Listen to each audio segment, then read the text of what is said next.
Hello दोस्तों, मैं हूं अली जो कि अनअकैडमी पे एक वेरीफाइड एजुकेटर हूं। आप सभी का हैदरी स्टूडेंट यूट्यूब चैनल पे स्वागत करता हूं। आज की अपनी इस वीडियो में हम लोग यूपी टेट के लिए उर्दू के बहुत ही इंपॉर्टेंट क्वेश्चंस को डिस्कस करेंगे जो कि पिछले साल पूछे गए हैं। हमारा ये लेसन पेश किया जा रहा है एमएम अली के ज़रिए। आप लोग मुझे अनअकैडमी पे फॉलो करें, हैदरी स्टडी पॉइंट को ज़रूर सब्सक्राइब करें। तो चलिए शुरू करते हैं। आज का हमारा पहला सवाल कहा जा रहा है कि नजमुन निसा का किरदार किस मसनवी में है। तो दोस्तों यहाँ पे चार ऑप्शन है। पहला है ज़हर इश्क जो कि शौक की मसनवी है, शेरुल बयान जो कि मीर तकी मीर की मसनवी है, रानी केतकी की कहानी ये कहानी इंशाअल्लाह खां की है, जबकि गुलजार नसीम पंडित दिया शंकर की मसनवी है जो कि शेरुल बयान के मुकाबले में लिखी गई। तो इन चारों ऑप्शन में से किसका किरदार नजमुन निसा है? तो नजमुन निसा जो किरदार है वो मसनवी शेरुल बयान का है जो कि मीर हसन की बहुत ही शाहकार मसनवी थी।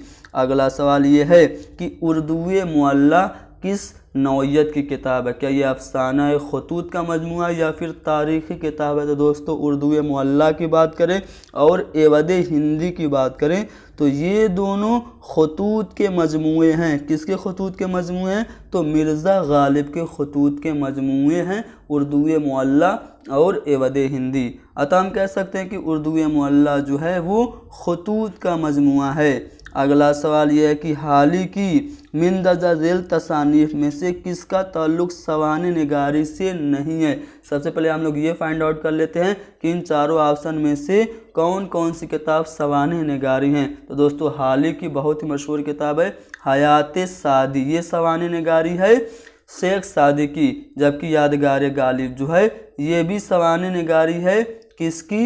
ये सवाने निगारी है मिर्ज़ा गालिब की। जबकि हयात जावेद जो कि हाल ही की बहुत मशहूर किताब है ये भी सवाने हयात है किसकी?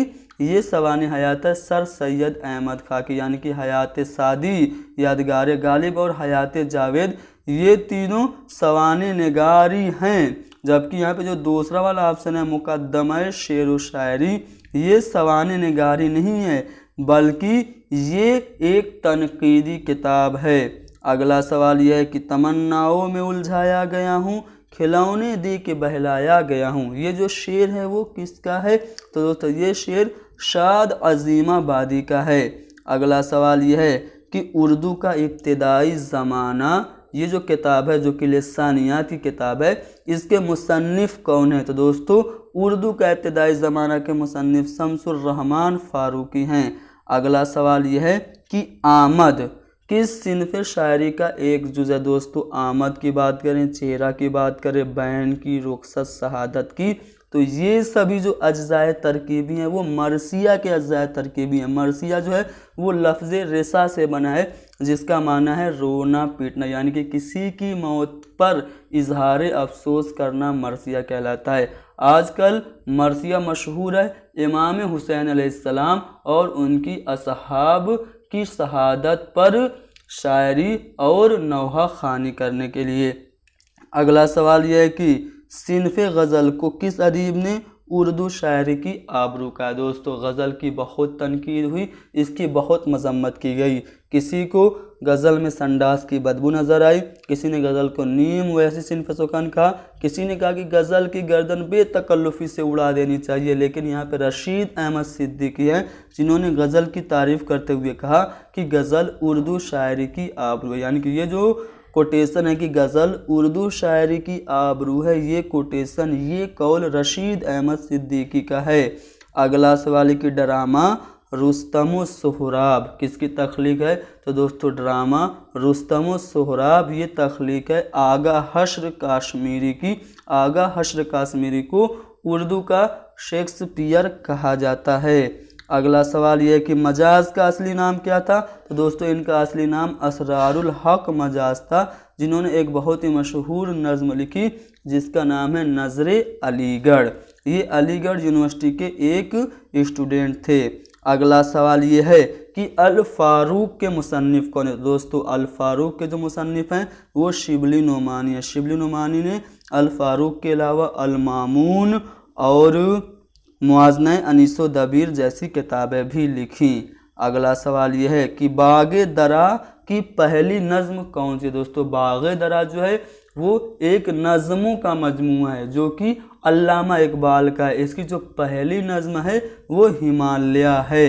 अगला सवाल ये है कि शेरी मजमूआ रूप का ताल्लुक़ किस सिन्फ़े शायरी से। दोस्तों रूप का जो ताल्लुक़ है वो सिन्फ़े शायरी रुबाई से है। रुबाई क्या होता है, रुबाई में 4 मिसरे होते हैं। अगला सवाल यह है कि आशुफ्ता बयानी मेरी किसकी किताब है। तो दोस्तों क्या ये पतरस बुखारी की है, रशीद अहमद सिद्दीकी की है, कन्हैया लाल कपूर की या फिर इब्राहिम जलीस की। तो दोस्तों इब्राहिम जलीस नहीं बल्कि यहाँ पे रशीद अहमद सिद्दीकी की ये किताब है आशुफ्ता बयानी मेरी। दोस्तों रशीद अहमद सिद्दीकी का बहुत ही मशहूर कथन, बहुत ही मशहूर कौल अभी हमने पीछे डिस्कस किया। वो कौल क्या था, उर्दू की गज़ल जो है वो उर्दू की क्या है, आबरू है, उर्दू शायरी की आबरू गज़ल है, ऐसा रशीद अहमद सिद्दीकी का मानना था। अगला सवाल ये कि नाविल उमराव जान अदा में किस तकनीक का इस्तेमाल किया गया है। तो दोस्तों नाविल उमराव जान अदा जो है ये मिर्ज़ा मोहम्मद हादी रुसवा का बहुत ही शाहकार नाविल है। इस नाविल में उन्होंने लखनऊ की जो तहजीबी और सकाफ़ती ज़िंदगी है उसका उन्होंने बहुत ही अच्छे तरीके से मंजर पेश किया है।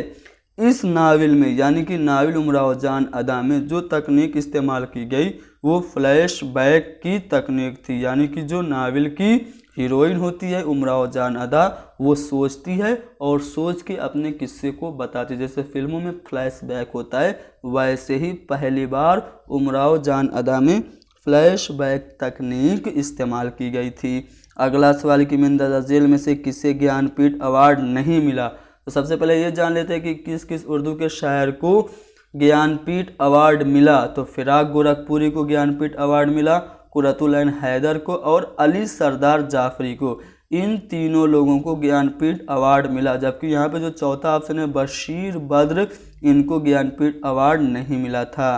अगला सवाल यह है कि सादी की किताब गुलिस्तां का उर्दू तर्जुमा किसने बाग़े उर्दू के नाम से किया। तो दोस्तों शेख सादी की 2 ही मशहूर किताब हैं, गुलिस्तान सादी और बुस्तान सादी। तो गुलिस्तान सादी का उर्दू ज़बान में तर्जुमा फोर्ट विलियम कॉलेज के ज़ेरे साया उसके मातहत किया गया बाग़े उर्दू के नाम से। किसने किया, मीर शेर अली अफसोस ने। मीर अमन ने फ़ारसी के किस्से चहार दुर्वेश का भी उर्दू में तर्जुमा किया जो कि बाग़ो बहार के नाम से मशहूर हुआ। तो दोस्तों यहाँ पे ये जो किताबें हैं इसका जो ट्रांसलेट कराया जा रहा है किसके ज़रिए कराया जा रहा है, फोर्ट विलियम कॉलेज के ज़रिए। फोर्ट विलियम कॉलेज का जो क़याम हुआ था वो सन 1800 ईस्वी में हुआ था कलकत्ता में और इसके जो प्रिंसिपल थे वो जॉन गिलक्रिस्ट थे। अगला सवाल ये कि किस सिन्फ़ अदब में मा फ़ौकुल फ़ितरी अनासिर पाए जाते हैं। यानी कि ऐसे उनसुर जो कि फितरी ना हो, यानी कि हमारा जो अक्ल है उससे बढ़ के हो। जैसे आप दास्तान की बात करें तो दास्तान में क्या होता है, दास्तान में परियों की कहानी होती है, देव होते हैं, जिन्नात होते हैं।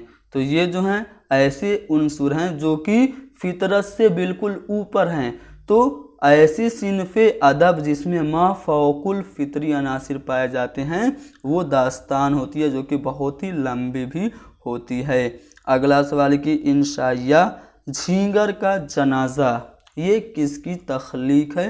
तो दोस्तों बहुत ही मशहूर व मारूफ इंशाइया है झींगर का जनाजा जो कि किसकी तसनीफ़ है, ख्वाजा हसन निज़ामी की। तो दोस्तों यहाँ पे हमने डिस्कस किया उर्दू लिटरेचर के कुछ बहुत ही इम्पोर्टेंट क्वेश्चंस जो कि यूपी टेट में पूछे गए थे। आप लोग हमारे इस वीडियो को ज़्यादा से ज़्यादा शेयर कीजिए, हर एक उर्दू के तालिब इल्म तक हमारी ये वीडियो पहुंच जानी चाहिए।